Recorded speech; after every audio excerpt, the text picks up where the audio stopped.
వానాకాలం చాలై కొద్దిగా ముసుర్లు వడంగానే సర్కారోళ్ళు పూలు పండ్ల మొలకలు వంచుతారు.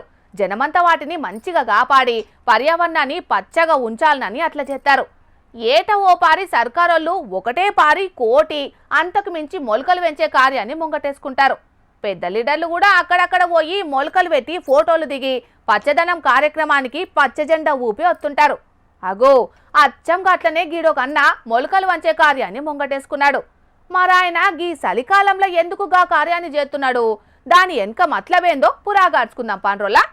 రండమ్మా రండి, రండక్క రండి, రండన్నా రండి, వచ్చి వడ్కు పొట్లం తీసుకపోండ్రి. చిన్నపిల్లగాండ్ల వంతీ కూడా నువ్వు వట్టుకపోరాదే అన్నా.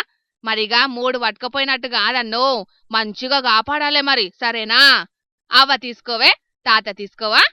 ఫంక్షన్ల కాడ రిటర్న్ గిఫ్టులంటే ఎగబడి ఎగబడి తీసుకుంటారు గాని వీళ్ళేమో వెనకకి పోతున్నారు. తీసుకుందామా వద్దా అన్నట్టే చేతులు జాపుతున్నారు. మరి ఇంతగానం ఒక్క జామ మొక్కలనే వంచుతున్నారు. అసలు ముచ్చటేందంటే గీ అన్న పేరు కిషోర్ రెడ్డి, అన్నది నెల్లూరు జిల్లా అయ్యవారిపాలెం. ఈనాడుమా ఈ అన్నోళ్ల తల్లి లక్ష్మీకాంతమ్మ జీవించిందట. ఈ తల్లికి జామకాయలన్నా జామ చెట్లన్నా మస్తు పాయరమట. ఇక ఈ కిషోర్ అన్నకు తల్లంటే ఇంకింత ఎక్కువనే ప్రేమట. ఇంట్లో ఫంక్షన్లకు గిన్నెలు గిలాసులు ఏదో ఒకటి రిటర్న్ గిఫ్ట్లు ఇస్తుంటారు కదా.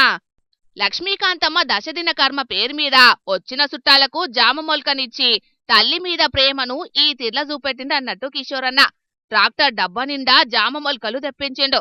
వచ్చిన చుట్టాలకు ఒక్కొక్క మొలకను ఒక్కొక్క వర్కుల పెట్టి వంచిండు. ఇక వచ్చిన చుట్టాలు అన్న చేసిన మంచి పనిని మస్తు మెచ్చుకున్నారు. నువ్విచ్చిన జామ మొక్కలను కంటికి రెపోలే కాపాడుకుంటామని హామీలు కూడా ఇచ్చిండ్రు.